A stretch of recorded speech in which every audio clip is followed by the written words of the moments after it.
সুপ্রিয় দর্শক, হার্ট মানবদেহের গুরুত্বপূর্ণ অঙ্গের একটি অন্যতম প্রধান অঙ্গ।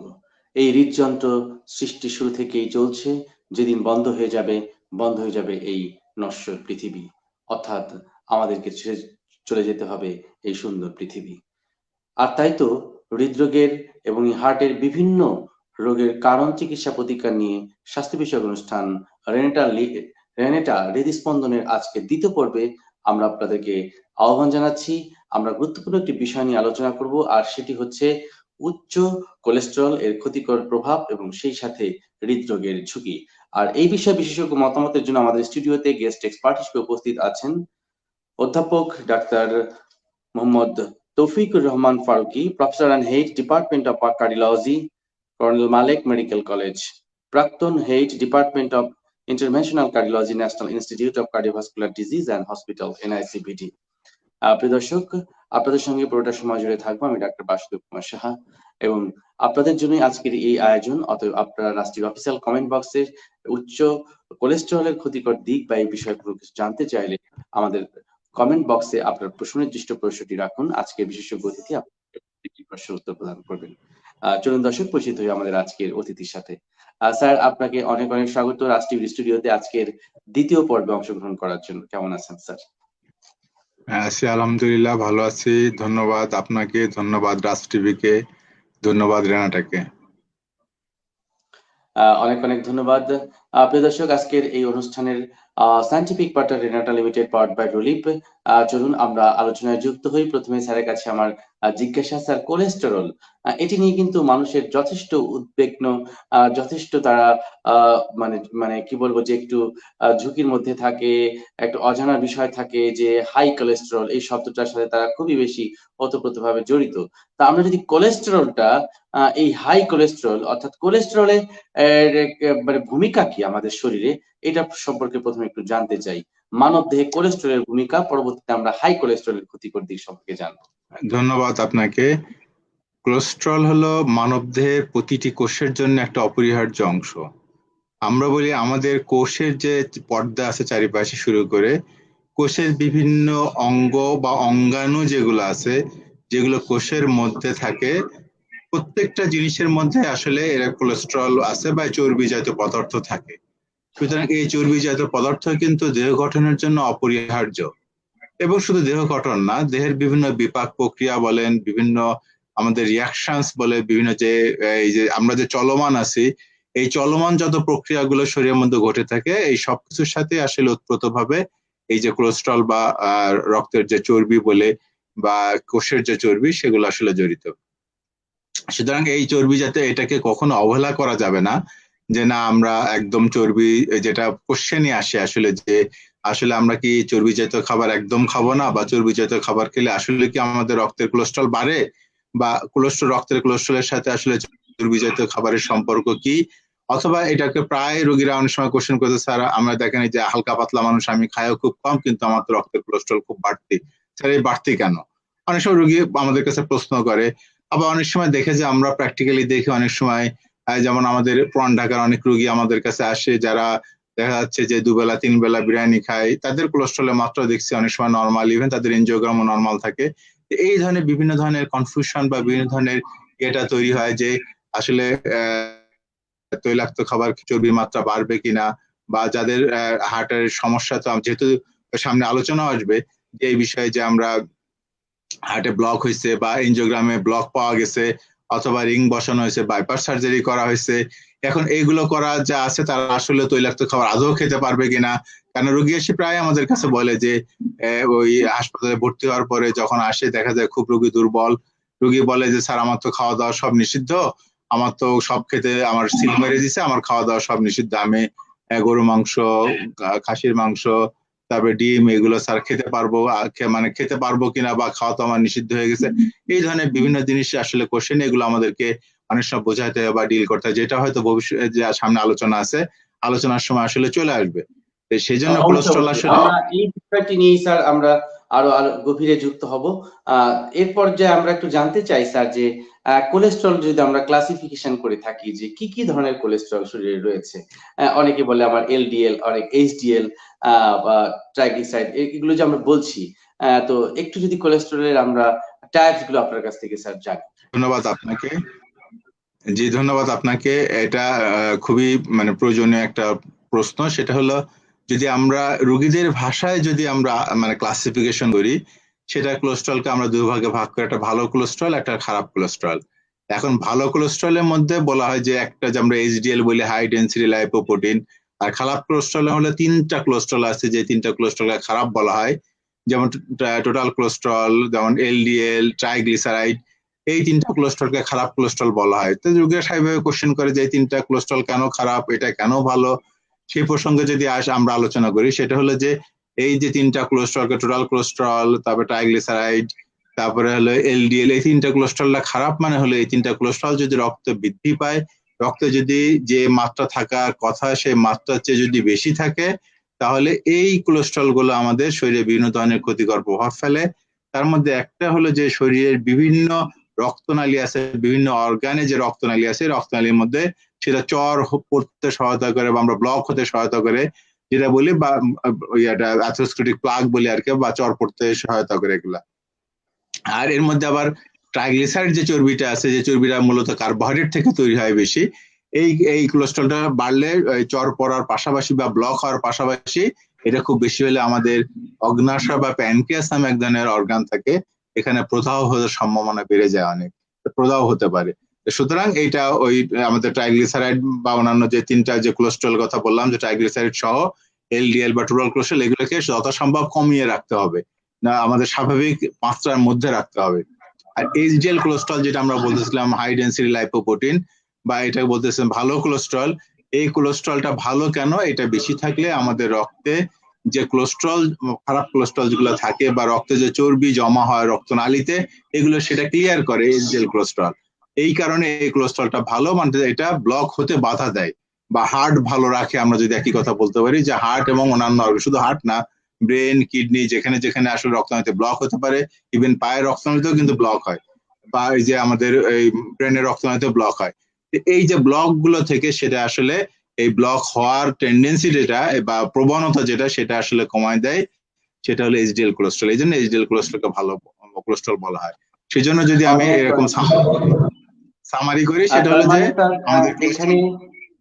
হ্যাঁ, এখানে একটি বিষয় একটু আমরা ক্লিয়ার হয়ে গেলাম প্রিয় দর্শক, যে কোলেস্টেরল আসলে ভালো মন্দ দুটোই কিন্তু আমাদের শরীরে রয়েছে, এবং আপনাকে পরীক্ষা করে দেখতে হবে যে কোন কোলেস্টেরল লেভেলটি কত, এবং সেটি কোনটি ভালো এবং কোনটি মন্দ, এটা যদি আপনি একটু জ্ঞান রাখেন বা এটা সম্পর্কে যদি জানেন, তাহলে কিন্তু আপনার অনেকটা টেনশন কমে যাবে। স্যার যেমনটি বললেন যে এলডিএল অর্থাৎ লো ডেনসিটি লাইপোপ্রোটিন, এটি আমাদের শরীরের জন্য ক্ষতিকর। এইচডিএল হাই ডেনসিটি লাইপোপ্রোটিন, এটি আমাদের জন্য অনেক উপকারী, যেটি চর্বি কমাতে সহায়তা করছে, এবং পাশাপাশি আমাদের যে ক্ষতিকারক যে লো ডেনসিটি লাইপোপ্রোটিন গুলো, এগুলোকে রিডিউস করতে কিন্তু সাহায্য করছে এইচডিএল। স্যার এই যে যে ভালো কোলেস্টেরল, তার মানে গুড কোলেস্টেরল, এইটার সোর্স কি কি রয়েছে, যে আমরা কোন কোন খাবার থেকে ভালো কোলেস্টেরল পাবো, আর কোন হ্যাঁ, কোন খুবই খাবার থেকে আমরা এলডিএলটা বেশি পাই, যেটি আমাদেরকে অ্যাভয়েড করতে হবে। ধন্যবাদ আপনাকে।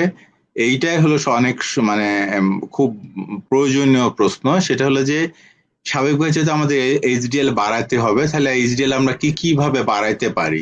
যে এইচডিএল বাড়ানোর জন্য আমরা বলি সাধারণত যেসব খাবারে ওমেগা 3 বা ওমেগা 6 ফ্যাটি অ্যাসিড বলে, অর্থাৎ এগুলোকে বলে অসম্পৃক্ত চর্বি। এখন অসম্পৃক্ত চর্বি রোগীরা অনেক সময় জিজ্ঞেস করে, স্যার আমরা তো লেম্যান, আমরা তো অসম্পৃক্ত চর্বি ওমেগা 3 ওমেগা 6 বুঝবো না, আমরা এই অসম্পৃক্ত চর্বি কিভাবে বুঝবো, যে কোন খাবার অসম্পৃক্ত চর্বি আছে, বা চর্বি কিভাবে অসম্পৃক্ত, এটা কিভাবে বুঝবো। সেটাকে আমরা বলি অনেক সময় যে চর্বিটা আসলে স্বাভাবিক তাপমাত্রায় এটা শক্ত হয় না, নর্মাল টেম্পারেচার থাকে, গলানো অবস্থায় থাকে, সাধারণত এটাই অসম্পৃক্ত চর্বি থাকে। এখন এই অসম্পৃক্ত চর্বি তাহলে কোথায় কোথায় বেশি থাকে? এই অসম্পৃক্ত চর্বির উৎসের মধ্যে সবচেয়ে ভালো সোর্স হলো সামুদ্রিক মাছ। এখন সামুদ্রিক মাছের মধ্যে আবার কথা আছে, সামুদ্রিক মাছ চাইলে তো আসলে সব জায়গায় অ্যাভেলেবেল না। আর আমাদের উত্তরবঙ্গের দিকে যারা আমরা কোস্টাল এরিয়া থেকে দূরে, বেশ করে হলো উত্তরবঙ্গ বা ময়মনসিংহ এই অঞ্চল যারা আছে, এখন এদের জন্য সাজেশন কি? আমি সেক্ষেত্রে বলি যে সবচেয়ে ভালো যে বা উত্তম সোর্স এটা ওমেগা 3 বা ওমেগা 6 সেটা হলো ইলিশ মাছ, আমাদের দেশে যেটা অ্যাভেলেবেল। আর এটা আমি বলার সময় বলি ইলিশ মাছ কিন্তু আসলে সামুদ্রিক মাছ। ইলিশ মাছ কিন্তু নদীতে এসে ধরা পড়ে ঠিকই, ডিম পাড়তে এসে সে হয়তো ধরা পড়ে, কিন্তু সমুদ্র ইলিশ হলো মূলত সামুদ্রিক মাছ। এবং যত মাছ আছে তার মধ্যে সবচেয়ে বেশি আমাদের দেশে অ্যাভেলেবেল মাছের মধ্যে সেটা হলো ওমেগা 3 বা ওমেগা 6 ফ্যাটি অ্যাসিড, যেটা সেটা হলো বেশি রিচ থাকে এটা ইলিশ মাছের মধ্যে। আর বাইরে পাওয়া যায় স্যামন মাছ, এই স্যামন মাছের মধ্যে প্রচুর ওমেগা 3 ওমেগা 6 ফ্যাটি অ্যাসিড থাকে। এবং প্রকৃতিগতভাবে স্যামন মাছ ইলিশ মাছের কাছাকাছি, এদের বৈশিষ্ট্যগত মিল আছে অনেক। আর যেসব মাছে পাওয়া যেমন সার্ডিনস, তারপরে মেক্রেল, এই ধরনের কিছু মাছ আছে, এগুলো তৈলাক্ত মাছ এবং ছোট ছোট মাছ, এগুলোতে প্রচুর পরিমাণে ওমেগা 3 ওমেগা 6 ফ্যাটি অ্যাসিড থাকে, অর্থাৎ হলো অসম্পৃক্ত চর্বি থাকে, যেগুলো আমাদের রক্তে এইচডিএল এর পরিমাণ বাড়ায়। তাহলে একটা গেলে অনেক সামুদ্রিক এবং অন্যান্য সামুদ্রিক মাছের মধ্যে মোটামুটি শুধু সামুদ্রিক মাছ না, সামুদ্রিক যে কোনো ধরনের মানে ফুড প্রোডাক্ট যেগুলো আছে আসলে, ইভেন সামুদ্রিক শৈবাল যেখানে অনেকে অ্যালগি এগুলো কিন্তু খায়, সুতরাং সামুদ্রিক অথবা সামুদ্রিক যে ঝিনুক বলে যেগুলাতে, শামুক, এইগুলোতে কিন্তু আসলে প্রচুর পরিমাণে ওমেগা 3 ওমেগা 6 ফ্যাটি অ্যাসিড আছে, তো যেগুলো হয়তো আমাদের দেশে প্রচলন নাই, কিন্তু অনেক জায়গা বাইরে খায়। আচ্ছা, আর হলো যেটা আছে বাদামের মধ্যে অনেক সময় ওমেগা 3 ওমেগা 6 ফ্যাটি অ্যাসিড থাকে, বা এই জন্য আমরা অল্প করে বাদাম খেতে পারি। আর একটা তেল আছে, বলা আছে যে সাধারণত তেলের মধ্যে কিছু তেল আছে, যেমন আমরা উদ্ভিজ তেল যেগুলো বলি, এই উদ্ভিজ তেলের মধ্যে ওমেগা 3 ওমেগা 6 ফ্যাটি অ্যাসিড আছে। এর মধ্যে বেশি থাকে হলো আমরা বলি জলপাই তেল, বা যেটা আমরা জয়তুন বলি বা জলপাই তেল বলি, যেটা মেডিটেরিয়ান সি বা অ্যারাউন্ডে, যেটা ভূমধ্য সাগরের কাছাকাছি সব দেশ আছে, স্প্যানিশ অলিভ অয়েল বলি আর কি আমরা, বা ভার্জিন অলিভ অয়েল, বিভিন্ন কথা এরকম বলে।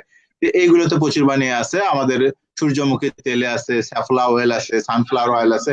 তাহলে এইগুলোর মধ্যে আসলে ওমেগা 3 ফ্যাটি অ্যাসিড বেশি থাকে। আর যেটা আসলে যেটা নারকেল তেল বলে অথবা যেটা পাম অয়েল বলে, এগুলো আমাদেরকে অ্যাভয়েড করতে হবে, কারণ এগুলোর মধ্যে আসলে সম্পৃক্ত চর্বি বেশি থাকে। যেটা কথা আসলে যে এলডিএল তো ক্ষতিকর, এলডিএল আসলে কোন চর্বির মধ্যে বেশি থাকে? এলডিএল এর মধ্যে আরেকটা হলো যে আমরা সম্পৃক্ত চর্বি বেশি থাকবে। এই সম্পৃক্ত চর্বির মধ্যে প্রধান উৎস হলো যেমন এই বেশ করে প্রাণীজ তেল যেটা বলে, যেমন লার্ড বলে, মার্জারিন বলে, এগুলো এক ধরনের প্রাণীজ তেল থেকে তৈরি করা, যেগুলো আমাদের আসলে এই এলডিএল এর পরিমাণ বাড়ায়। সুতরাং আমরা প্রাণীজ চর্বি উদ্ভূত যেগুলো খাবার আছে সেগুলো যথাসম্ভব আসলে কম বা অ্যাভয়েড করা ভালো, এগুলো আসলে রিচ সোর্স। আর হলো তেলের মধ্যে যেটা বললাম আমি, প্রাণীজ উদ্ভিজ তেলের মধ্যে সেটা হলো পাম অয়েল আর নারকেল তেল, এগুলোকে আমাদেরকে অ্যাভয়েড করতে হবে। আর যেটা এইচডিএল আর একটু বাড়বে সেটা হলো যেমন খাবারের পাশাপাশি রেগুলার এক্সারসাইজ, বেশ করে হাঁটা, এই হাঁটলে কিন্তু আমাদের এইচডিএলটা এটা বাড়ে, এলডিএলটা কমে, এটা আমাদের অ্যাডভান্টেজ। ধন্যবাদ আপনাকে। অনেক গুরুত্বপূর্ণ তথ্য পেয়ে গেলাম প্রিয় দর্শক। আপনারা যারা আজকে এই অনুষ্ঠানটি দেখছেন, তাদের জন্য আসলে বলার যে কোন কোন খাবারে আপনি এইচডিএল, হাই ডেনসিটি লাইপোপ্রোটিন, যেটি গুড কোলেস্টেরল পাওয়া যাবে, সেটি কিন্তু স্যার ক্লিয়ার করলেন। স্যার, আমাদের সাথে দর্শকদেরও কিন্তু অনেক আগ্রহ রয়েছে, তাদের কিছু প্রশ্ন আমরা এই রিলেটেড প্রশ্নগুলো নিতে চাই। আমাদের সাথে যুক্ত হয়েছে ফয়সাল শেখ। তিনি বলেছেন যে স্যার, ডিমের মধ্যে কি এইচডিএল পাওয়া যায় কিনা একটু জানাবেন। স্যার, ডিমের কুসুমে কি এটা পাওয়া যাবে? আচ্ছা, একটা তো ডিমের কুসুম নিয়ে আগে অনেক বিতর্ক ছিল, এখন ডিমের কুসুম সংক্রান্ত যতগুলো স্টাডি আছে বা ডিম সংক্রান্ত স্টাডি আছে, এখন এগুলোর মধ্যে এখন অনেকগুলোই ফেভারে, যেটা বলা হয় যে আমাদের এইচডিএল এটা বাড়ায় এবং স্বাভাবিকভাবে ভালো কোলেস্ট্রল বাড়ায়, এবং বলা আছে এখন ডিমের কুসুম যেটা সেটা হার্টের জন্য ভালো। এই জন্য আমরা অ্যাডভোকেট করি এখনো যে হলো প্রতিদিন একটা করে ডিম কুসুম সহ খান। সুতরাং এই ডিমের কুসুম নিয়ে আগে অনেক তর্ক বিতর্ক, অনেক ইয়েতে রুগীদেরকে আমি সবসময় একটা অ্যাডভাইসটা দিয়ে থাকি যে আপনি হ্যাঁ কুসুম সহ খেতে, ডিম কুসুম সহ খেতে পারবেন, তবে একটার বেশি না, একটার বেশি খাওয়া উচিত না। ডেইলি একটা করে, অ্যাডাল্ট যে কোনো পূর্ণবয়স্ক মানুষ একটা করে কুসুম সহ ডিম খেতে পারবে। ধন্যবাদ। এক্স্যাক্টলি। স্যার, আমাদের সাথে যুক্ত হয়েছেন তুষার হুসাইন ফ্রম চট্টগ্রাম। তিনি লিখেছেন, স্যার আপনি ইলিশ মাছের কথা বললেন, খুব ভালো হলো জেনে। পাঙ্গাস মাছে কি এইচডিএল পাওয়া যাবে কিনা? হ্যাঁ, এখন ব্যাপার হচ্ছে যে মাছ সম্বন্ধে একটা হলো কমন কনসেপ্ট বা কমন কথা হলো যে সমস্ত মাছই হার্টের জন্য ভালো, কোনো মাছ ক্ষতিকর না। আমরা অনেক সময় বড় মাছ নিয়ে অনেক সময় কথা বলি, বা এই যখন রুগীরা আসে আমি জিজ্ঞেস করে, স্যার এই যে বিভিন্ন ওষুধের দোকানদার বা বিভিন্ন জন, বিভিন্ন ডাক্তার, জুনিয়র ডাক্তাররা তো বলে থাকে যে স্যার যত বড় মাছ তত ক্ষতি, বড় মাছ খাওয়া যাবে না। কিন্তু এইভাবে কনসেপশনটা হলো যত বড় মাছ, যত মাছের তেল তত হার্টের জন্য ভালো, এটা হলো ক্লিয়ার কনসেপশন। এখন ওমেগা 3 বা ওমেগা 6 ফ্যাটি অ্যাসিড কোথায় বেশি পাওয়া যায়? সেগুলো যে কোনো সামুদ্রিক মাছে বেশি পাওয়া যায়। এখন আমাদের পাঙ্গাস তো হলো সুস্বাদু, মানে মিঠা পানির মাছ বা আমরা সুস্বাদু পানির মাছ বলি। হ্যাঁ, পাঙ্গাসের তেলও হার্টের জন্য ভালো, তবে পাঙ্গাসের তেলের মধ্যে ওমেগা 3 বা ওমেগা 6 ফ্যাটি অ্যাসিড যেটা বললাম আমরা, এইটার পরিমাণ ওই ইলিশ মাছের মতো এত পাওয়া যায় না, তবে এটারও আমাদের হার্টের জন্য ভালো। আমরা নিশ্চিন্তে পাঙ্গাস বা পাঙ্গাসের তেল খেতে পারবো, কোনো ধরনের কোনো সমস্যা নাই, নিশ্চিন্তে। ধন্যবাদ আপনাকে। Thank you very much.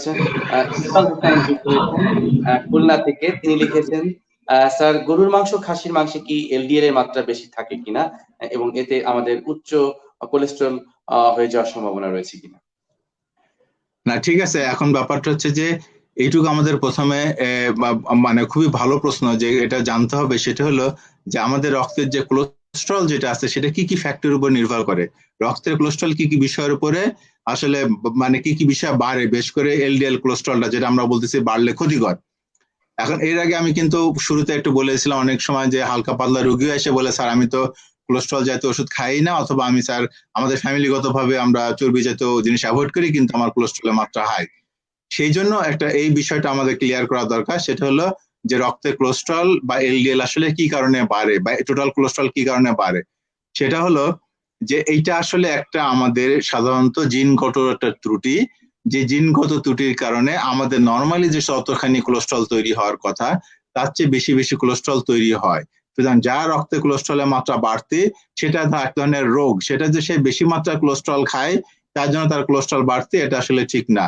কারণ আমরা খাবারের মাধ্যমে যে কোলেস্ট্রলটা পাই এর মাত্র 10% কোলেস্ট্রল আমাদের রক্তে যায়, বাদ বাকি কোলেস্ট্রল কিন্তু সব চেঞ্জ হয়ে যায়, পরিবর্তিত হয়ে যায়। সুতরাং মাত্র 10% কোলেস্ট্রল আমাদের কন্ট্রিবিউট করে আমাদের শরীরে টোটাল কোলেস্ট্রল বা এলডিএল কোলেস্ট্রলের। বাদ বাকি 90% কোলেস্ট্রল যেটা, সেটা কিন্তু আমাদের লিভার এবং মাসেল এবং শরীরের অন্যান্য অর্গান যেটা আছে এই বিভিন্ন জায়গায় কিন্তু কোলেস্ট্রল তৈরি হয়। কিন্তু এই তৈরিটা আমরা বলি একটা ফল্টি টেকনিক, এটা একটা ফ্যাক্টরিতে ত্রুটি। আর কি ধরনের ত্রুটি হয় আমি উদাহরণস্বরূপ অনেক সময় রোগীকে বলি, দেখেন এমন হচ্ছে যদি আমরা এরকম ধরি আর কি যে প্রতিদিন আমাদেরকে 10টা কোলেস্ট্রল তৈরি হতে হবে, কিন্তু কারো কারো দেখা যায় যে 40টা কোলেস্ট্রল তৈরি হচ্ছে, তাহলে প্রতিদিন এই যে 30টা কোলেস্ট্রল তৈরি হলো এটা রক্তে জমতে থাকে, জমতে জমতে একসময় কোলেস্ট্রল মাত্রা বেড়ে যায়। কিন্তু আমার তো 40টা কোলেস্ট্রল তৈরি হওয়ার কথা না, আমাকে 10টা কোলেস্ট্রল তৈরি হতে হবে, এটাই নিয়ম বা এটা হলো স্বাভাবিক। কিন্তু অতিরিক্ত কোলেস্ট্রল যেটা তৈরি হলো সেটা আসলে আমাদের রক্তে কোলেস্ট্রল মাত্রা বাড়াবে। এখন আমি কি করব, আমি যদি খাওয়া একদম বাদ দেই তাহলে কিন্তু আমাকে মাত্র যে 10% কোলেস্ট্রল যেটা আছে সেটা কন্ট্রোল হবে, 90% কোলেস্ট্রল কিন্তু কন্ট্রোল হবে না।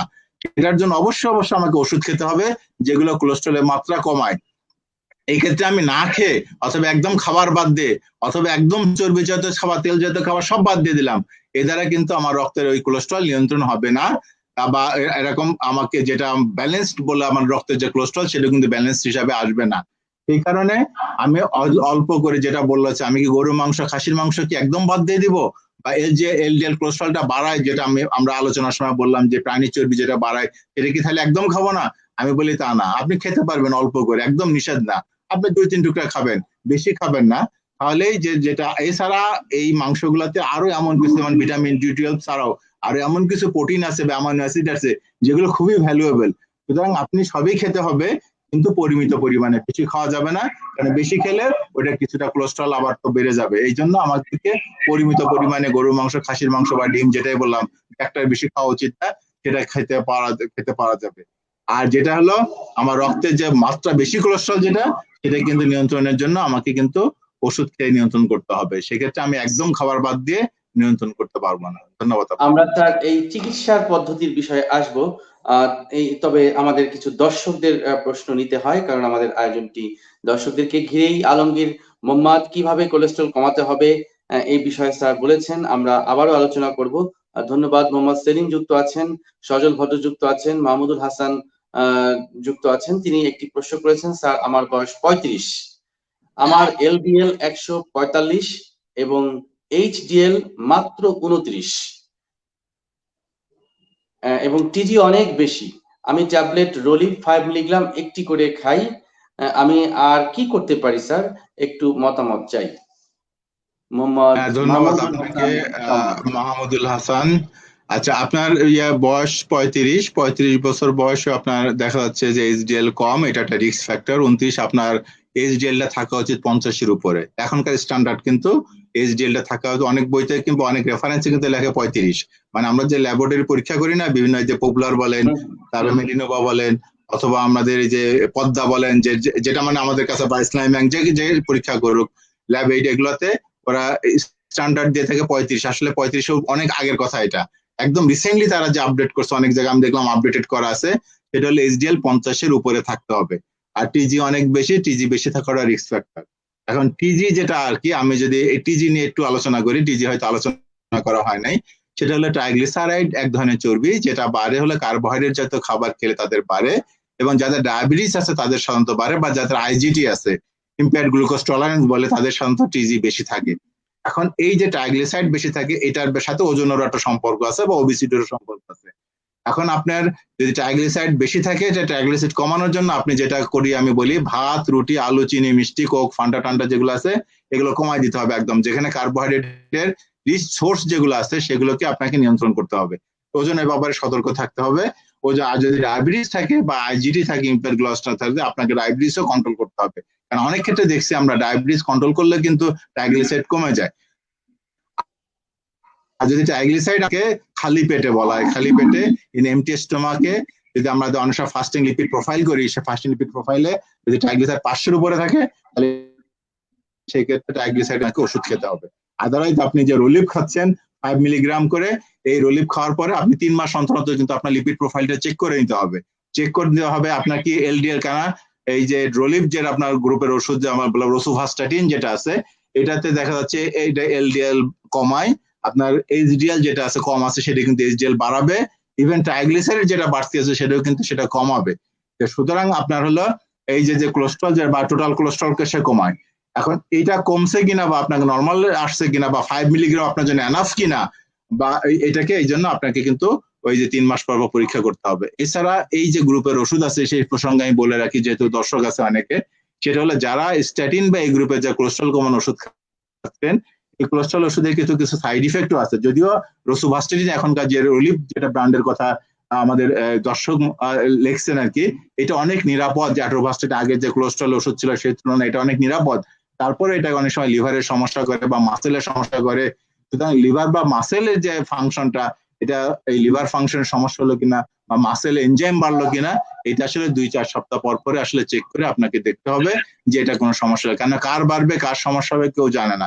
সেক্ষেত্রে ওষুধ রিঅ্যাডজাস্টমেন্ট লাগবে, ওষুধের ডোজ কমে আবার শুরু করতে হবে। অর্থাৎ কি করতে হবে এটা আপনার হৃদরোগ বিশেষজ্ঞ আপনাকে জানাবেন। কিন্তু আপনাকে সতর্ক হতে হবে যে আমি তো ওষুধ নিয়ে গেলাম, এরপরে কিন্তু আপনাকে ফলো আপে আসতে হবে বা ফলো আপ করতে হবে, কেন ওষুধের সুবিধা আছে। ধন্যবাদ আপনাকে। অনেক অনেক ধন্যবাদ স্যার। আমরা আরো দর্শকের প্রশ্নের উত্তর নিব এবং সেই সাথে আরো অনেক আলোচনার বিষয় রয়ে গিয়েছে, কারণ প্রত্যেকটা রোগীর একটি উপসর্গ থাকে, বিশেষ করে যাদের রক্তে কোলেস্টেরলের মাত্রাটা বেশি বা হাইপার কোলেস্টেরল বা হাইপার ডিসলিপিডেমিয়া বা হাইপার কোলেস্টেরলেমিয়া যদি থাকে, সেক্ষেত্রে কি উপসর্গ, সেই বিষয়ে আমরা আলোচনা করবো, তবে ছোট্ট একটি বিরতির পর। প্রিয় দর্শক, নিচ্ছি ছোট্ট একটা বিরতি, ফিরছি একটু পর। সে পর্যন্ত রাজ টিভির সাথেই থাকুন। ফিরে এসে থাকবে আপনাদের প্রশ্ন উত্তর এবং সেই সাথে থাকবে কিভাবে আমরা এই হাইপার কোলেস্টেরমিয়াকে প্রিভেন্ট করতে পারি। সঙ্গেই থাকুন।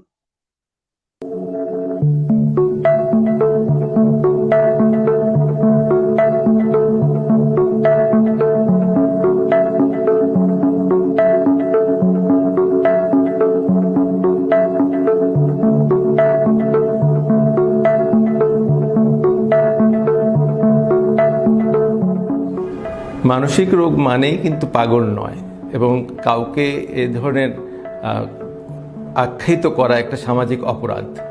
আমাদের সমাজে এ ধরনের কিছু ভ্রান্ত ধারণা মানসিক রোগ হিসেবে প্রচলিত আছে। 2.2 কোটি মানুষ মানসিক রোগে ভুগছে।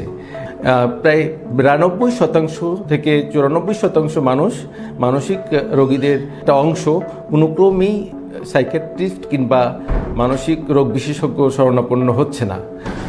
আসুন মানসিক স্বাস্থ্য বিষয়ে জানার চেষ্টা করি, মানসিক রোগ নিয়ে আরও অধিক সচেতন হই এবং সুন্দর ও স্বাভাবিক জীবন গড়ে তুলি। দেশ বরেণ্য আন্তর্জাতিক খ্যাতিসম্পন্ন মনোরোগ বিশেষজ্ঞ অধ্যাপক ডাক্তার MS কবির জুয়েলের সরাসরি অংশগ্রহণে রাজ টিভির মানসিক স্বাস্থ্য বিষয়ক নিয়মিত আয়োজন মন ঘর। মানসিক রোগ নিয়ে আপনার যে কোনো সমস্যার সমাধান জানতে চোখ রাখুন রাজ টিভিতে প্রতি সোমবার রাত 10টায়। Scientific partner health care pharmaceuticals limited.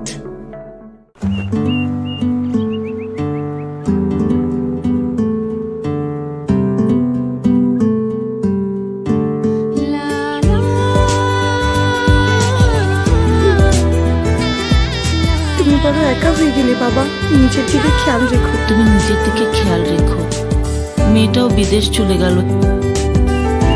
Uncle, নিজের দিকে খেয়াল রাখবেন।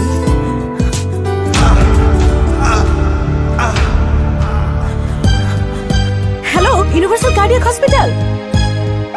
থাকুন নির্ভয়, আছে হৃদরোগের বিশ্বমানের চিকিৎসা সেবা। Universal cardiac hospital. কাঁদছিস কেন পাগলি? আমি তো ভালো হয়ে গেছি। কাঁদবো না, তুমি একা একটা মানুষ। একা কোথায়? ইউনিভার্সাল কার্ডিয়াক হাসপাতাল আছে আমার পাশে, ওরা আমার হৃদয়ের বন্ধু। যখন আপনার পাশে ইউনিভার্সাল কার্ডিয়াক হসপিটাল, তখন আপনি আর একা নন। বিশ্বমানের চিকিৎসা সেবায় পূর্ব রামপুরাতে গড়ে উঠেছে বেটার লাইফ হসপিটাল। 24 ঘন্টা আইসিইউ, অ্যাম্বুলেন্স সার্ভিস, অভিজ্ঞ ডাক্তার ও গাইনি বিভাগ, 160 স্লাইস সিটি স্ক্যান, শব্দবিহীন এমআরআই, ঢাকার বৃহত্তম ফিজিওথেরাপি সেন্টার, আধুনিক ডায়ালাইসিস সেন্টার ও 6টি অত্যাধুনিক অপারেশন থিয়েটার সহ আছে ইউরোপিয়ান মেশিনে চিকিৎসা সেবা।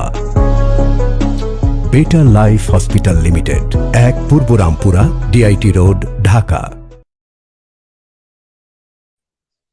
দর্শক, স্বাগত আর একবার রাষ্ট্রীয় স্বাস্থ্য বিষয়ক অনুষ্ঠান রেনেটা হৃদস্পন্দন। আজকে দ্বিতীয় পর্বে আমরা আলোচনা করছি উচ্চ কোলেস্ট্রল এবং হৃদরোগের ঝুঁকি বিষয়ে। আর এই বিষয়ে বিশেষজ্ঞ মতামতের জন্য আমাদের স্টুডিওতে গেস্ট এক্সপার্ট উপস্থিত আছেন স্বনামধন্য cardiologist professor doctor Mohammad Taufiqur Rahman Faruqui, professor and head department of cardiology, Colonel Malik medical college, ex head department of international cardiology, national institute of cardiovascular disease and hospital, NIC VT, এবং আপনাদের সঙ্গে আছি আমি ডক্টর বাসুদেব কুমার সাহা।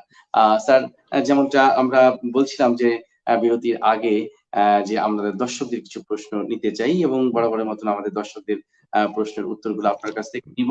সুমন বিশ্বাস তিনি একটি প্রশ্ন করেছেন, স্যার আমার বাবার বয়স 85, তার হার্টের প্রবলেম, ইন্ডিয়া থেকে ডাক্তার দেখিয়েছিলাম, ধরা পড়েছে রিপোর্টে হার্ট ব্লক হয়েছে, এখন মাঝে মাঝে তার গায়ের মধ্যে কাঁপে, এজন্য কি করতে পারি একটু বললে তিনি আর কি উপকৃত হতেন। আপনার কাছ থেকে পরামর্শ চেয়েছেন, যেহেতু এখানে উচ্চ মানে কোলেস্ট্রল, সেই সাথে কোলেস্ট্রলের কারণে ব্লকের একটি বিষয় আসছে, যার কারণে তার প্রশ্নটা আমরা নিতে চাই। স্যারের কি পরামর্শ থাকবে সুমন বিশ্বাসের বাবার জন্য?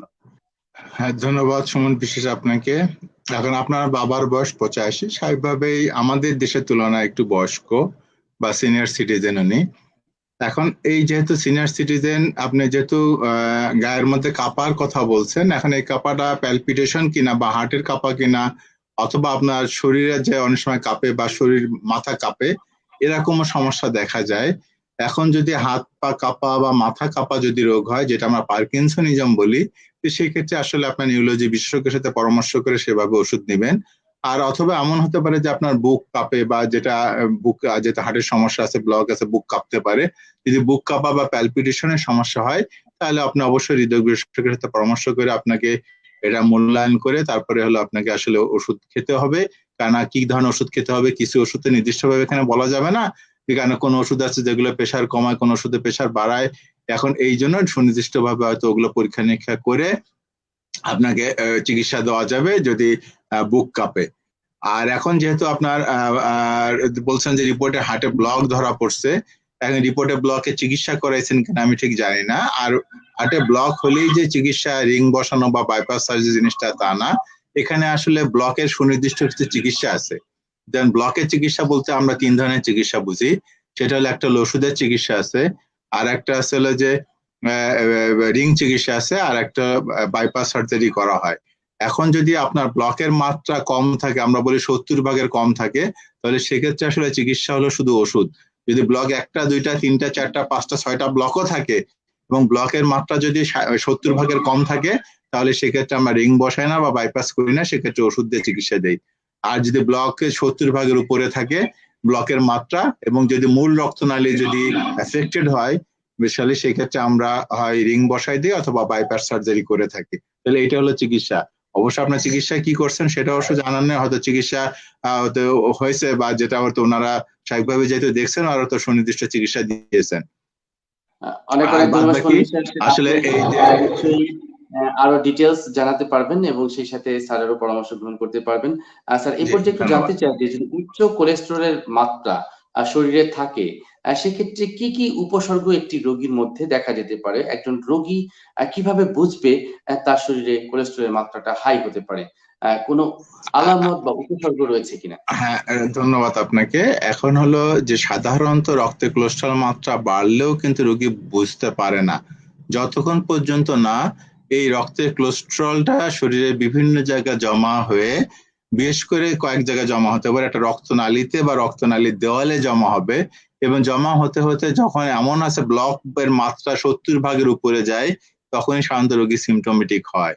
তখন এই ক্ষেত্রে রোগী যদি হার্টের রক্তনালীতে ব্লক হয় তাহলে বুকে ব্যথা হবে, রোগী পরিশ্রম করতে গেলে বুকে চাপ দিবে, একটু সিঁড়ি দিয়ে উঠতে গেলে বা ভারী কাজ করতে গেলে অথবা বাজারে ব্যাগ নিয়ে হাঁটতে গেলে বা বিশেষ করে খাওয়ার পরে কোনো কাজ করতে গেলে হাঁটতে গেলে রোগী বলে স্যার খাওয়ার পরে খুব কষ্ট হয়, বুকে চাপ দিয়ে ধরে।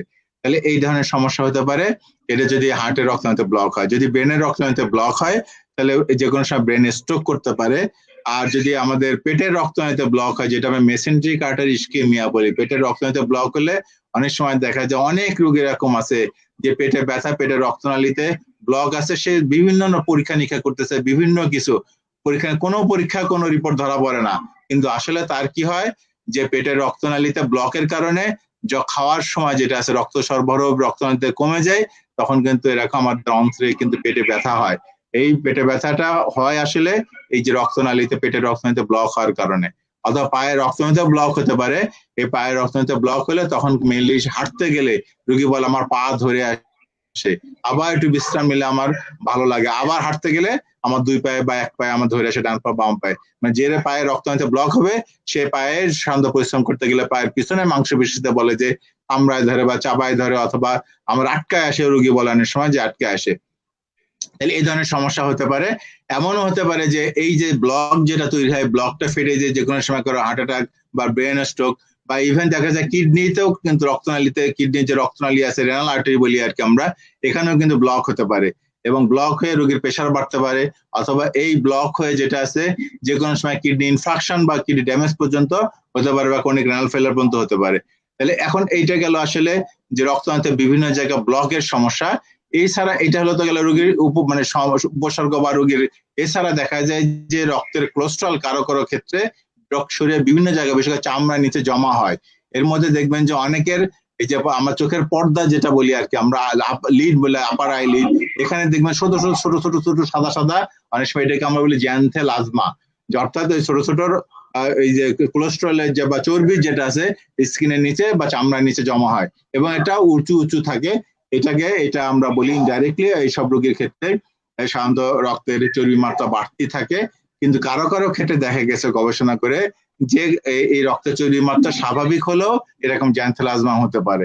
সেসব রোগের ক্ষেত্রে বলা আছে যেহেতু তার রক্ত চর্বি এই যে চোখের চারিপাশে বা হাতের পিছনে এরকম আছে, এক্সটার্নাল সারফেস এরকম হতে পারে, বা পায়ের এরকম যে আমাদের যে টেন্ডন আছে টেন্ডন বরাবর এরকম জ্যান্থেলাজমা বা এই যে ইয়া হতে পারে, এই যে জ্যান্থোমা বলার সময়, জ্যান্থোমা মানে টিউমারের মতো ছোট ছোট গোল গোল হতে পারে যেটা কোলেস্ট্রল জমা হয়ে হয়। তা এখন এগুলো হলে ডেফিনেটলি তখন সেক্ষেত্রে আপনাকে রক্তের কোলেস্ট্রল মাত্রা যদি স্বাভাবিক হয় তাহলে এই ক্ষেত্রে আপনাকে ওষুধ খেতে হবে। আমি রোগীদের সবসময় এরকম বোঝায় বলে দেখতো আপনার কোলেস্ট্রল মাত্রা নর্মাল, তারপরে আপনাকে যেহেতু চর্বি এখানে স্কিনে এটা ডিপোজিট হচ্ছে, তার মানে আপনার রক্তনালীতেও কিন্তু এখানে চর পড়ার সম্ভাবনা বেশি বা চর পড়ছে, সুতরাং আপনাকে সেক্ষেত্রে ওষুধ খেতে হবে কোলেস্ট্রল। সেক্ষেত্রে আপনার নর্মাল কোলেস্ট্রল হলেও এটা আপনার জন্য বেশি, আসলে সেক্ষেত্রে কোলেস্ট্রল ওষুধ খেতে হবে। অনেক অনেক ধন্যবাদ স্যার। এই পর্যায়ে একটি সম্পূর্ণ প্রশ্ন করতে চাই যে এই যে উচ্চ কোলেস্ট্রলের ফলে যে ক্ষতিকর যে দিকগুলো আমরা জানছি, বিভিন্ন উপসর্গের কথা জানছি, স্পেশালি স্যার হৃদরোগের বিষয়ে যদি আসি, সেক্ষেত্রে হার্টের উপর কি কি ব্যাড ইম্প্যাক্ট তৈরি হতে পারে বা হৃদরোগের ক্ষেত্রে কি কি ঝুঁকি রয়েছে? ঝুঁকি আছে। সাধারণত যেটা হয় আমাদের করোনারি ধমনী বলে আর কি, যে রক্তনালীর মাধ্যমে আমাদের হার্টের মাসেল রক্ত সরবরাহ পায় এবং রক্তের মাধ্যমে আমাদের অক্সিজেন এবং খাবার সাপ্লাই হয়, সেই রক্তনালীতে এটা ব্লক হতে পারে। এখন এই ব্লক হলে স্বাভাবিকভাবে কি হবে, রক্ত সরবরাহ কমে যাবে, তখন রোগীর ব্যথা হবে, যেটাকে আমরা ইসকেমিক হার্ট ডিজিজ বলতেছি। এই ইসকেমিক হার্ট ডিজিজ হতে পারে। আর এর কারণে কি হতে পারে, যে ব্লকের কারণে ব্লকটা অনেক সময় যে কোনো সময় ফেটে যেতে পারে, রাপচার হতে পারে, আমরা বলি প্লাক রাপচার। প্লাক রাপচার হয়ে যে কোনো সময় রক্তনালী পুরোপুরি বন্ধ হয়ে হার্ট অ্যাটাক পর্যন্ত কিন্তু হতে পারে। ইভেন হার্ট অ্যাটাক শুধু না, হার্ট ফেলিয়ার পর্যন্ত হতে পারে, যেহেতু হার্ট অ্যাটাক হলে কার্ডিয়াক মাসেল ড্যামেজ হয়। সুতরাং কার্ডিয়াক মাসেল ড্যামেজ হলে হার্টের ফাংশন কমে যায়, এবং হার্টের ফাংশন কমে গেলে আমাদের হার্ট ফেলিয়ারের মতো সমস্যা হতে পারে। সুতরাং এইটা শুরু করে, তার মানে আমাদের বুকে ব্যথা থেকে শুরু করে একদম হার্ট ফেলিয়ার, ইভেন যে কোনো ধরনের অ্যারিথমিয়া হয়ে পেশেন্টের ডেথ পর্যন্ত কিন্তু হতে পারে। ভিটিভিএ বা যেগুলো আমরা ম্যালিগনেন্ট অ্যারিথমিয়া বলে থাকি, এই ম্যালিগনেন্ট অ্যারিথমিয়া হলেও কিন্তু রোগীর হঠাৎ করে সাডেন কার্ডিয়াক ডেথ বলে, যে সাডেন কার্ডিয়াক ডেথ পর্যন্ত হতে পারে।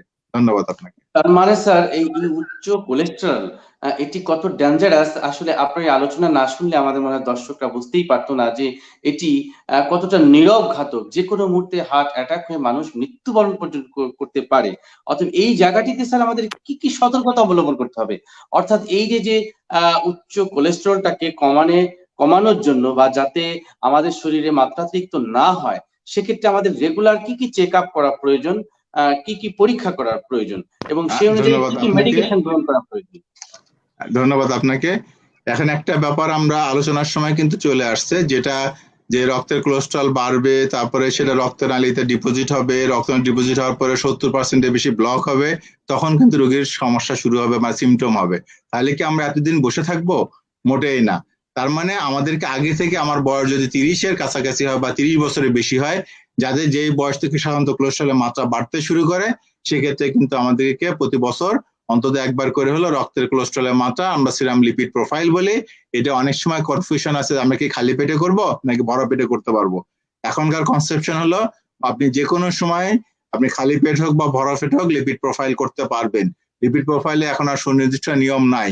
হ্যাঁ, যদি দেখা যায় আপনার ট্রাইগ্লিসারাইডের মাত্রা 500-র বেশি আছে, তখন শুধু ট্রাইগ্লিসারাইডটা আপনার খালি পেটে করতে পারবেন। কারণ আমাদের যে 4টা যে 4টা কোলেস্ট্রল আছে, এই 4টা কোলেস্ট্রল মধ্যে 3টা কোলেস্ট্রলই খালি পেটের সাথে কোনো সম্পর্ক নাই, শুধুমাত্র ট্রাইগ্লিসারাইডের সাথে খালি পেটের সম্পর্ক আছে। এই কারণে আপনার যদি ট্রাইগ্লিসারাইডটা বাড়তে থাকে, সুতরাং ওইটার জন্য আপনি আসলে সকালে খালি পেটে করবেন। কারণ অনেক সময় রোগী দেখা যাচ্ছে দুপুরবেলা আসে বা বিকেলে আসে, এখন দুপুর বিকেলের পর দিন কি আবার সকালবেলা আরেকবার আসবে শুধুমাত্র এই লিপিড, এই জন্য এই কনসেপশন আসলে চেঞ্জ হয়েছে। এই ক্ষেত্রে আর ওই যে ফাস্টিং লিপিড প্রোফাইল, এটা আসলে খুব বেশি আর প্রয়োজন নাই, যে কোনো সময় রোগী আসলে লিপিড প্রোফাইল করতে পারবে। অনেক অনেক ধন্যবাদ। একটি প্রশ্ন নিতে চাই স্যার, আমাদের সাথে যুক্ত হয়েছেন জুবায়ের শেখ, তিনি নারায়ণগঞ্জ থেকে যুক্ত হয়েছেন। তিনি লিখেছেন, অনেক অনেক ধন্যবাদ স্যার আপনার সুন্দর আলোচনার জন্য, সেই সাথে ধন্যবাদ রেনেটাকে সুন্দর একটি আয়োজনে সায়েন্টিফিক পার্টনার হওয়ার জন্য। আপনি স্যার যেমনটি বলছিলেন 30 বছরের পর থেকে রেগুলার চেক আপ করতে হবে, সেক্ষেত্রে আমার বয়স 40, আমি কি স্যার লিপিড লোয়ারিং অর্থাৎ এলডিএলটাকে কমানোর জন্য আমি কি রোলিপটা খেতে পারি কিনা? আপনার এখন কোলেস্ট্রল কত, সেটা কোলেস্ট্রল তো আপনাকে বেশি হতে হবে। একটা দুইটা জিনিস আপনার, একটা হলো যদি রক্তের, আমরা এই যে কোলেস্ট্রল হিসেবে তিনি কি রোলিপটা বলি, আমরা দুইটা জিনিস, সেটা হলো একটা হলো যে আমাদের একটা যে রক্তের কোলেস্ট্রলের মাত্রা নরমালের চেয়ে বেশি, তাহলে সেটাকে কমানোর জন্য আমরা এই যে স্ট্যাটিন বা এই গ্রুপের ওষুধ খেতে পারবো। তবে রক্তের কোলেস্ট্রলে যেটা বলা আছে, যেমন টোটাল কোলেস্ট্রল, এলডিএল এইটা বা এইচডিএল, এটার জন্য আপনার এইটা এই রোলিপ বা এই ওষুধ খেতে পারবো, রোসুভাস্টাটিন। কিন্তু আমার ট্রাইগ্লিসারাইডের যদি বাড়তি হয়ে যায়, বললাম 500-র বেশি হয়, সেই জন্য কিন্তু আলাদা গ্রুপের ওষুধ আছে। তার মানে আপনাকে কোন ওষুধটা কোন কোলেস্ট্রল বাড়লে খেতে হবে, এটা কিন্তু আপনার হৃদরোগ বিশেষজ্ঞ ঠিক করবে। এখন আপনার কোশ্চেন আছে প্রোফাইল্যাকটিক্যালি আপনি খেতে পারবেন কিনা। প্রোফাইল্যাক্সিস এর কথা তখনই আসে, বেশ করে ইয়ং পেশেন্ট অনেক সময় আমাদের আসে বলে, স্যার আমরা হার্ট অ্যাটাক প্রতিরোধ করার জন্য কি আমাদের কোনো ওষুধ আছে কিনা, বা হার্ট অ্যাটাক প্রতিরোধ করার জন্য আমরা ওষুধ খেতে পারবো কিনা। সেই ক্ষেত্রে আমরা সাধারণত কিছু কিছু পরীক্ষা করে থাকি, এটা হলো হোমোসিস্টিন লেভেল বা সিআরপি লেভেল বলে কিছু কথা আছে। সিআরপি যদি আপনার বেশি থাকে, তাহলে সাধারণত হার্ট অ্যাটাকের ঝুঁকি বেশি থাকে।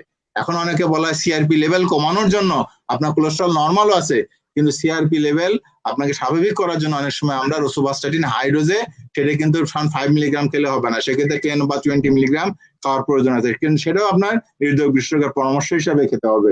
কারণ এখানেও কিছু মাত্র সব ওষুধের কিছু সুবিধা অসুবিধা, সেটাকে মানতে হবে। আর একটা ব্যাপার আছে যে এই যে কোলেস্ট্রল ধরনের বা এই ওষুধ, যাদের হার্ট অ্যাটাক একবার হয়েছে বা যাদের রিং বসানো হয়েছে, বা যাদের বাইপাস করা হয়েছে, বা যাদের আমরা এনজিওগ্রাম করে হার্টের বক্সের ব্লক পাইছি, আমরা রোগীদেরকে কিন্তু এই যে রসুবাসি এই ওষুধটা কিন্তু 10 বা 20 মিলিগ্রাম আমরা লিখে দিয়ে চলবে। এখন অনেক সময় যে কনফিউশনটা তৈরি হয় জুনিয়র ডাক্তারের কাছে গেলে বা মেডিসিনের ডাক্তারের কাছে গেলে, বা অনেক সময় ওষুধের দোকানদারও গাইড করে সবাইকে যে আপনার তো কোলেস্ট্রল এখন নর্মাল, আপনার তো ওষুধ না খেলেও চলবে। সেই সব রোগীদের ক্ষেত্রে আসলে রিকমেন্ডেশন কি? এসব রোগীর ক্ষেত্রে রিকমেন্ডেশন হলো তাদেরকে আমরা বলি, যদি আমি এই কথায় এইভাবে বলে থাকি, যদি আপনার কোলেস্ট্রল হয় তাহলে আপনাকে এই ওষুধ খেতে হবে। এই ওষুধ খাওয়ার উদ্দেশ্যটা হলো আপনার কোলেস্ট্রল কমানো না। এই ক্ষেত্রে আপনার যেহেতু ব্লক আছে সেটা আপনার আবার ব্লক হতে পারে, আপনার যেহেতু রিং লাগানো আছে রিংটা বন্ধ হয়ে যেতে পারে, আপনার যেহেতু বাইপাস ট্রাক লাগানো আছে বাইপাস করা আছে, সুতরাং বাইপাস নাইলেও কিন্তু বন্ধ হয়ে যায় বা নতুন করে ব্লক হয়। এই নতুন করে যাতে ব্লক না হয়, ব্লক যাতে না বাড়ে, সেই জন্য কিন্তু আপনাকে এই ওষুধ দেওয়া হয়েছে। আপনি কি বারবার রিং লাগাবেন, আপনি কি বারবার বাইপাস সার্জারি করবেন? তা তো না। সুতরাং এই ওষুধটা এই কারণে দেওয়া হচ্ছে। সুতরাং এই ক্ষেত্রে আপনার যদি কোলেস্ট্রল 0 হয় সেক্ষেত্রে তাও আপনাকে ওষুধ চালাই যেতে হবে, এটার সাথে কোলেস্ট্রল অত্যন্ত গুরুত্বপূর্ণ একটি বিষয় স্যার আপনি তুলে ধরলেন। আসলে এভাবেই অনেকেই আসলে মিসগাইডেড হচ্ছে, যেমনটি আপনি বলছিলেন যে আসলে না বুঝে একটি মন্তব্য করে দিচ্ছে এবং যার ফলে কিন্তু রোগীরা বিপদে পড়ছে। Sir, Sylhet MAG Osmani medical college থেকে যুক্ত হয়েছে অনুরাধা গোস্বামী, তিনি আপনাকে ধন্যবাদ জানিয়েছেন এবং বলেছেন স্যার ইসকেমিক হার্ট ডিজিজ প্রিভেনশনে রসুভাস্টাটিন স্পেশালি রোলিপের কি ভূমিকা রয়েছে? ধন্যবাদ। অবশ্যই আপনাকে এখন ওই যে বলছি যে অলরেডি আমরা কিছুটা আলোচনাও করে ফেলছি যে ইসকেমিক হার্ট ডিজিজ প্রিভেনশনের জন্য। এখন প্রিভেনশন কি কি? প্রিভেনশনের ক্ষেত্রে যদি কারো এরকম রিস্ক ফ্যাক্টর আছে, যার লিপিড বেশি আছে বা যাদের ডায়াবেটিক আছে, কারণ রিস্ক তো তাদেরই বেশি যাদের হলো সাধারণত বা ধূমপান করে। এখন এইসব রোগীর ক্ষেত্রেও বলা আছে যে ডেফিনেটলি যতক্ষণ পর্যন্ত একটু প্রুভেন না হবে যে এই গ্রুপের মানুষের যে আপনার ব্লক না আছে, এই ব্লক না থাকা পর্যন্ত কিন্তু আমি আন্দাজে এই রসুভাস্টাটিন দিতে পারবো না। হ্যাঁ, যদি আমার কোলেস্ট্রলের মাত্রা বেশি থাকে তাহলে সেটা কমানোর জন্য আমি এই ওষুধটা দিতে পারবো। আবার যখন কোলেস্ট্রলের মাত্রা নর্মাল চলে আসবে তখন এই ওষুধটা আমি বন্ধ করতে পারবো। কিন্তু যাদের ওই যেটা বললাম যে ডেফিনেটলি ব্লক আছে, সেটা যদি 10, 20, 30% হয় তাহলে তাদের জন্য আমাদের এই ওষুধটা নেক্সট যাতে হার্ট অ্যাটাক না হয় বা হার্টের যেটা প্লাগ যেটা বলে আমরা বলি যে চর পড়া যেটা আছে, এটা হঠাৎ করে ফেটে যায় 10, 20, 30% ব্লক হলে কিন্তু যে কোনো ফেটে যায় হার্ট অ্যাটাক হতে পারে। সুতরাং যাতে হার্ট অ্যাটাক না হয়, হঠাৎ করে ফেটে না যায়, এরা প্লাক রাপচার না হয়, সেটা প্রিভেনশনের জন্য বা প্লাক স্টেবিলাইজ করার জন্য বা প্লাককে আমরা বলি ম্যাচিউর হওয়ার জন্য আমরা এই ওষুধটা ব্যবহার করি। তো সেক্ষেত্রে আমরা এই ওষুধটা ব্যবহার করতে পারবো ডেফিনেটলি। সেক্ষেত্রে তাহলে এখনো কোশ্চেন আছে অনেক সময় যে স্যার আমার কোনো সিমটম নাই, আমার তো অল্প অল্প ব্লক থাকতেও পারে, এখন আমার অল্প অল্প ব্লক আছে কিনা এটা আমি কিভাবে জানবো? হ্যাঁ, সেক্ষেত্রে অনেক সময় আমরা এই রোগীদের ক্ষেত্রে যাদেরকে ব্লক থাকার ঝুঁকি বেশি থাকে এই রোগীদের আমরা সিটি করোনারি এনজিওগ্রাম করি। এই সিটি করোনারি এনজিওগ্রাম করে আমরা দুই ধরনের একটা পাই, একটা যাদের অল্প অল্প ব্লক আছে তাদেরটাও দেখতে পারি, আর তাদের অনেক সময় ক্যালসিয়াম স্কোরিং দেখি আমরা, ক্যালসিয়াম ডিপোজিশন অনেক সময় ব্লক হওয়ার আগে ক্যালসিয়াম জমা হয়, ক্যালসিয়াম ডিপোজিশন বা ক্যালসিয়াম স্কোরিং দেখো আমরা বলতে পারি হ্যাঁ এই রোগীর ভবিষ্যতে হার্ট অ্যাটাকের ঝুঁকি আছে। সেটাকে প্রিভেনশনের জন্য তখন আমরা এই যে রসুভাস্টাটিন ওষুধ দেওয়া হয়। অর্থাৎ এই যে গ্রুপের ওষুধ যেটা আছে রোলিপ বা রসুভাস্টাটিন, এটা শুধুমাত্র কোলেস্ট্রল কমাবে না, এটা আমাদের হার্ট অ্যাটাক যাতে না হয়, হার্ট অ্যাটাক প্রিভেনশনের জন্য এবং ভবিষ্যতে ব্লক যাতে না হয় বা ব্লক প্রিভেনশনের জন্য অর্থাৎ ব্লকের মাত্রা কমানোর জন্য আমরা এই ওষুধ ব্যবহার করে থাকি। ধন্যবাদ আপনাকে। অনেক অনেক ধন্যবাদ স্যার। আমাদের আসলে অনেক দর্শক যুক্ত আছেন, তাদের প্রশ্নগুলো এত ইন্টারেস্টিং যে আমরা না নিয়ে পারছি না। সুইটি আক্তার যুক্ত হয়েছেন শহীদ মেডিকেল কলেজ থেকে। Sir, which one is better, rosuvastatin or atorvastatin? আসলে বেটার এই মুহূর্তে যেটা আছে আমরা যদি এভাবে বলি যে হুইচ ওয়ান ইজ সেফার, এটা বেটার বা which one is more effective সেটা বলা ভালো, যেহেতু এর ক্ষেত্রে রসুভাস্টাটিন ইজ ফার লেস বা মোর ইফেক্টিভ দেন হলো অ্যাট্রোভাস্টাটিন। যদি আমার এটা হলো যে অ্যাট্রোভাস্টাটিনের চেয়ে রসুভাস্টাটিন অনেক বেশি ইফেক্টিভ এবং অনেক বেশি সেফ, কারণ অ্যাট্রোভাস্টাটিন যত বেশি আমার মাসেল এনজাইম বাড়ায় বা লিভার এনজাইম বাড়ায় তার চেয়ে অনেক কম সাধারণত রসুভাস্টাটিন আমরা দেখে থাকি, বা রসুভাস্টাটিন জটিলতা বা পার্শ্ব প্রতিক্রিয়া সাধারণত কম থাকে, তাহলে বেশি সেফ হলো রসুভাস্টাটিন। আর ইফেক্টিভ এর ক্ষেত্রে হলো দেখা যায় রসুভাস্টাটিন অ্যাট্রোভাস্টাটিন যে পরিমাণে কোলেস্ট্রল কমায় তার চেয়ে বেশি পরিমাণে যেমন এলডিএল কমানো, এই টোটাল কোলেস্ট্রল কমানো, এইচডিএল বাড়ানো, ট্রাইগ্লিসারাইড কমানো, সবগুলোর ক্ষেত্রেই রসুভাস্টাটিন অ্যাট্রোভাস্টাটিন অনেক আগায় আছে। কিন্তু যেহেতু রসুভাস্টাটিন অ্যাট্রোভাস্টাটিন চেয়ে একটু নেওয়ার ড্রাগ, অ্যাট্রোভাস্টাটিন নিয়ে যত স্টাডি হয়েছে রসুভাস্টাটিন নিয়ে আসলে এখনো তত বেশি স্টাডি হয় নাই। এই জন্য কোনো কোনো ক্ষেত্রে দেখা যাচ্ছে এই ক্ষেত্রে কিছুটা অ্যাট্রোভাস্টাটিন রসুভাস্টাটিনের আগায় আছে, কিন্তু যদি সেফটির কথা চিন্তা করা হয় বা এফিকেসির কথা চিন্তা করা হয় সেক্ষেত্রে রসুভাস্টাটিন ইজ বেটার দ্যান অ্যাট্রোভাস্টাটিন। অনেক অনেক ধন্যবাদ স্যার আপনার সুন্দর ব্যাখ্যার জন্য। আমরা একেবারে শেষ ভাগে চলে এসেছি। আমাদের সাথে যুক্ত হয়েছেন on behalf of Renata limited vote of thanks দেওয়ার জন্য Al Ishtiaqur Rahman, senior product manager Renata limited. Ishtiaq ভাই, আপনাকে অনেক অনেক স্বাগত এবং সেই সাথে আজকের এই আয়োজনে আপনি যুক্ত হয়েছেন। আজকের আমাদের গেস্ট এক্সপার্টকে ধন্যবাদ জানানোর জন্য আপনাকে বিনীত অনুরোধ করছি। অসংখ্য ধন্যবাদ অনুষ্ঠানের সম্মানিত সঞ্চালক এবং আজকে অনুষ্ঠানের আয়োজক ডক্টর বাসুদেব, আপনার সঞ্চালনা খুব সুন্দর হচ্ছে, আপনাকে ধন্যবাদ জানাবো। এবং বিশেষ ধন্যবাদ আজকে অনুষ্ঠানের প্রধান অতিথি অধ্যাপক ডক্টর তৌফিক রহমান ফারুক স্যার। স্যার, চিকিৎসা ক্ষেত্রে ওনার অবদান অনেক। চিকিৎসা ক্ষেত্রে ডেফিনেটলি একজন ডাক্তারের অবদান, তার রোগের সেবা, রোগের নিরীক্ষণ এবং যে চিকিৎসা পদ্ধতি উনি প্রণয়ন করছেন সবকিছু, কিন্তু স্যারের এক্সট্রা যে অ্যাডিশনাল যে অবদানগুলো সেগুলো না বললেই নয়। সোশ্যাল মিডিয়াতে উনি খুবই অ্যাক্টিভ, রেডিও, টেলিভিশন চ্যানেল এবং ফেসবুকে এবং বিভিন্ন ধরনের ইউটিউব ভিডিওর মাধ্যমে, বিভিন্ন ধরনের প্রোগ্রামের মাধ্যমে, স্যার কিছু পাবলিক প্রোগ্রামও করেন, সবসময় কিন্তু অ্যাওয়ারনেস তৈরি করে যাচ্ছেন। একটা সবচেয়ে বড় কথা, ট্রিটমেন্টের আগে তো প্রতিরোধের একটা প্রয়োজন আছে, যাতে করে বড় কোনো দুর্ঘটনা, কার্ডিওভাস্কুলার যে ইভেন্ট গুলো হয়, স্ট্রোক বা হার্ট অ্যাটাক বা ইভেন হার্ট ফেলিয়ার যাতে না হয়, পেশেন্টদের কি কি কেয়ার নেওয়া উচিত, কি কি ধরনের খাবার খাওয়া উচিত, সবসময় কিন্তু উনি এটা নিয়ে অ্যাক্টিভ থাকছেন এবং এটা অ্যাডিশনাল উনি সময় দিয়ে যাচ্ছেন। এবং করোনাকালীন সময় কিন্তু উনি থেমে থাকেননি এবং করোনায় কি কি করা উচিত বা না করা উচিত এই জিনিসগুলো নিয়ে উনি বেশ কথা বলেছেন এবং প্রচুর অ্যাওয়ারনেস তৈরি করেছেন এবং এখনো করে যাচ্ছেন।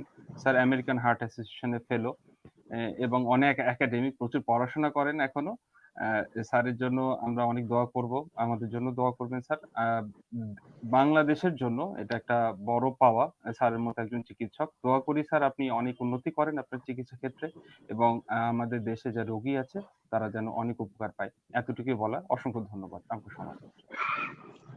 থ্যাংক ইউ ভেরি ধন্যবাদ মাচ। আপনাকে, ধন্যবাদ Renata. Thank you. Thank you Ishtiaq ভাই। আপনার উপস্থিতি আমাদেরকে আসলে উৎসাহ দেয় এবং সেই সাথে রেনেটা সবসময় চেষ্টা করছে দেশের প্রান্তিক জনগোষ্ঠী এবং বিশেষজ্ঞ চিকিৎসকদের মধ্যে একটি মেলবন্ধন তৈরি করতে এবং এই করোনা কালে যারা বিশেষজ্ঞ চিকিৎসকদেরকে সরাসরি দেখাতে পারছে না তাদের গুরুত্বপূর্ণ কথা শুনে তারা একটু অ্যাওয়ার হচ্ছে, বিশেষ করে যারা কার্ডিয়াক প্রবলেম গুলোতে ভুগছে তারা বেশি ঝুঁকির মধ্যে রয়েছে। আজকের এই আলোচনা নিশ্চয়ই তাদের অনেক উপকার আসবে বলে আমরা বিশ্বাস করছি এবং মনে করছি। এবং অনুষ্ঠানে একেবারে শেষ ভাগে এসে স্যারের একটু অনুভূতি জানতে চাই। স্যার, কেমন লাগলো রেনেটা কর্তৃক আয়োজিত আজকের এই হৃদস্পন্দনে আসতে পেরে এবং সর্বশেষ রাজ টিভি দর্শকদের উদ্দেশ্যে আপনার কি বলার আছে স্যার, প্লিজ। না, অবশ্যই ধন্যবাদ ইশতিয়াককে, ধন্যবাদ রেনেটাকে আসলে এই অ্যাওয়ারনেস মূলক অনুষ্ঠান আয়োজন করার জন্য। কারণ অ্যাওয়ারনেস আসলে এটাই হলো কথা যে আমাদের প্রচলিত সমাজে সাধারণত অনেক ভ্রান্ত ধারণা প্রচলিত আছে। এই ভ্রান্ত ধারণা থেকে আসলে বেরিয়ে আসার উপায় হলো এই যে লেখাপড়া করা, রিসার্চ বা জানা এবং সেগুলোকে ডিসেমিনেশন অফ নলেজ, অর্থাৎ সেটাকে ছড়িয়ে দেওয়া। এর মাধ্যমে কিন্তু স্বাভাবিকভাবে আমরা বিভিন্ন ধরনের যে সমাজে প্রচলিত, যেটা বলে মানে অপচিকিৎসা বলেন বা কুচিকিৎসা বলেন বা অপধারণা বলেন চিকিৎসা সম্বন্ধে, সেগুলো থেকে আসলে আমরা বেরিয়ে আসতে পারবো। শুধুমাত্র প্রপার আসলে একটা হলো আমাদের নিজেদেরকে কিন্তু পড়াশোনা করতে হবে, এটা খুব গুরুত্বপূর্ণ জিনিস। না হলে আমরা আপডেট না হলে দেখা যায় ওরা আমাদের গাইড করবে। সুতরাং এই ক্ষেত্রে আমাদেরকে নিজেরা আপডেট হতে হবে এবং নিজেরা এই যে ধারণার গুলো আবার ডিসেমিনেশন করতে হবে, যেটার জন্য একটা অতি জনপ্রিয় প্ল্যাটফর্ম হলো রাজ টিভি। রাজ টিভিতে আসলে এর আগেও আমি মানে প্রোগ্রাম করছি বা রাজ টিভিরও মানে দর্শক, সেটাকে সেক্ষেত্রে যেমন জেনারেল দর্শক বলি আর আমাদের স্টুডেন্ট ডাক্তার আছে সবাই সন্ধ্যের সাথে ইনভলভ। সুতরাং রাজ টিভিকে ধন্যবাদ এবং রাজ টিভির অফিসিয়াল যারা আছে সবাইকে ধন্যবাদ এটা ভালো কাজে উদ্যোগ নেওয়ার জন্য। বিশেষ করে আমরা ডাক্তাররা তো মিডিয়া বা এই ধরনের ক্ষেত্রে অনেকখানি পিছানো, সেই হিসাবে অবশ্যই ডাক্তার সাহেবকে ধন্যবাদ যে এটা একটা আসলে সুন্দর জিনিস চালাই নেওয়ার জন্য আসলে সবকিছু। কারণ আমি অনেক সময় অনেক প্রোগ্রামও দেখছি, বিভিন্ন সময় আমি বিশ্বমতে আমাদের কার্ডিওলজি প্রোগ্রামও দেখছি যারা যে রাজ টিভি সরাসরি সম্প্রচার করছে। এটা খুব ভালো ধরনের একটা উদ্যোগ। আর যারা দর্শক বিশেষ করে তাদের ক্ষেত্রে একটা ব্যাপার হলো যে আপনারা নিয়মিতভাবে মাঝে মাঝে আপনার রক্তের কোলেস্টেরলের মাত্রা চেক করুন। সাথে সাথে আমরা এটা ডায়াবেটিস আছে কিনা বা উচ্চ রক্তচাপ আছে কিনা এটাও আপনি জানুন এবং ধূমপান করলে সে ধূমপান অমক করছে, অমকের কিছু হয় নাই, তমক করতেছে, তমকের কিছু হয় নাই, এটা না বলে আসলে ডেফিনেটলি এটা প্রমাণিত যে এই যে ধূমপান ক্ষতিকর, বা উচ্চ রক্তচাপ থাকলে ক্ষতিকর, ডায়াবেটিস থাকলে ক্ষতিকর, বা রক্তের উচ্চমাত্রা কোলেস্ট্রল থাকলে ক্ষতিকর। সুতরাং এগুলোকে নিয়ন্ত্রণে রাখতে হবে। এটা কেন, কার কখন কি হবে কিছু বলতে হবে। আমি সবসময় রোগীদেরকে বলি, বিন্দু বিন্দু থেকে সিন্ধু হয়, কিন্তু সিন্ধু কিন্তু একদিনে হয় না। সুতরাং আপনার সমস্যা কিন্তু একদিনে হবে না, সমস্যা বিন্দু বিন্দু করে জমতে জমতে একসময় হবে। সুতরাং এই ক্ষেত্রে এই জন্য এই জিনিস যেগুলো আছে, যেগুলো আমাদের হৃদরোগ করে, ব্রেন স্ট্রোক করে, এগুলো কিন্তু মেকানিজম মোটামুটি এক, বা বিভিন্ন শরীরে বিভিন্ন অঙ্গ নষ্ট করে। সুতরাং আমাদেরকে এগুলো থেকে পরিত্রাণ পাওয়ার উপায় হলো যে এই যে রিস্ক ফ্যাক্টর গুলো আছে এগুলো আসলে নিয়ন্ত্রণ করা। ধন্যবাদ সবাইকে, সবাই ভালো থাকবেন, সুস্থ থাকবেন, বিশেষ করে করোনাকালীন সময় সবাই সাবধান থাকেন। আর একটা অনুরোধ সবাইকে, সবাই মাস্ক পরিধান করুন। বিশেষ করে যারা আমরা বাইরে যাই, আমাদের ডাক্তার বলেন বা যারা বাইরে কাজ করতে বা কর্মক্ষম যারা বাইরে যায়, তারা বাসার মুরব্বীদের আসলে সুরক্ষার জন্য প্রয়োজনে বাসায় আসলে মাস্ক পরা উচিত, যদি বাসায় মুরব্বী সবাই থেকে থাকে। ধন্যবাদ। অনেক অনেক ধন্যবাদ স্যার আপনার গুরুত্বপূর্ণ উপস্থিতির জন্য। প্রিয় দর্শক, আপনারা তখন উপভোগ করলেন রেনেটা লিমিটেড আয়োজিত আজকের হৃদস্পন্দনের দ্বিতীয় পর্বে আমরা আলোচনা করলাম রক্তে কোলেস্ট্রলের উচ্চ মাত্রা এবং হৃদরোগের ঝুঁকি। আর এই বিষয়ে বিশেষজ্ঞ মতামত প্রদান করেন দেশ বরণ আন্তর্জাতিক খ্যাতি সম্পন্ন cardiologist professor doctor Mohammad Taufiqur Rahman Faruqui, professor and head department of cardiology, Colonel Malik medical college, প্রাক্তন head department of interventional cardiology, national institute of cardiovascular disease and hospital, NICVT। প্রিয় দর্শক, যে কথাটি স্যার বারবার বললেন যে আপনার হার্টকে ভালো রাখতে হলে, অর্থাৎ আপনাকে সুস্থ থাকতে হলে অবশ্যই কোলেস্ট্রলটা চেক আপ করতে হবে, এবং সেটি অবশ্যই বছরে কমপক্ষে দুবার আপনি চেক করবেন 30 বছরের পরই। এবং সেক্ষেত্রে যদি আপনার রক্তে বিভিন্ন ধরনের কোলেস্ট্রল কিন্তু রয়েছে, আপনি কিন্তু আন্দাজে নিজের মতন করে অথবা অন্যের কোনো পরামর্শ না শুনে আপনি একজন বিশেষজ্ঞ, হৃদরোগ বিশেষজ্ঞের চিকিৎসা এবং পরামর্শ অনুযায়ী যদি আপনি ওষুধ সেবন করেন, সেক্ষেত্রে আপনার হার্ট ভালো থাকবে, আপনি মুক্ত থাকবেন অনেকগুলো রোগ থেকে। কারণ স্যার যেমনটি বললেন যে উচ্চ কোলেস্ট্রলের কারণে কিন্তু শুধুমাত্র হৃদরোগী না, এর সাথে কিডনি সমস্যা হচ্ছে, এর সাথে ব্রেনের সমস্যা আছে, এর সাথে পেটের সমস্যা আছে, নানাবিধ সমস্যা আছে, লিভারের সমস্যা হচ্ছে। অতএব এক উচ্চ কোলেস্ট্রল আপনার শরীরে কিন্তু রন্ধ্রে রন্ধ্রে বিভিন্ন ধরনের সমস্যা করতে পারে। অতএব আপনাকে এখনই সতর্ক হতে হবে এবং সেই সাথে রেগুলার চেক আপ করতে হবে আপনার রক্তে কি পরিমাণ কোলেস্ট্রলের মাত্রা রয়েছে এবং কোনটি কোন লেভেলে রয়েছে, এবং সেই অনুযায়ী কিন্তু একজন বিশেষজ্ঞ চিকিৎসক আপনাকে ওষুধ সেবন করতে দিবে এবং আপনি কিন্তু ভালো হয়ে যাবেন। অতএব আসুন নিজের শরীর ভালো রাখি, নিজে সুস্বাস্থ্যবান হই এবং সেই সাথে মানুষকে নিয়ে বাঁচি। এবং এই করোনাকালে স্যার যেমনটি বললেন যে আমরা সবাই মাস্ক পরি, কারণ মাস্ক হচ্ছে এখন ভ্যাকসিন। আমরা যত্র চলাফেরা না করে সামাজিক দূরত্ব বজায় রেখে স্বাস্থ্যবিধি মেনে চলি এবং সুন্দর একটি বাংলাদেশ নির্মাণ করি, সেই শুভ প্রত্যাশা রেখে আজকের আয়োজন এখানে শেষ করছি।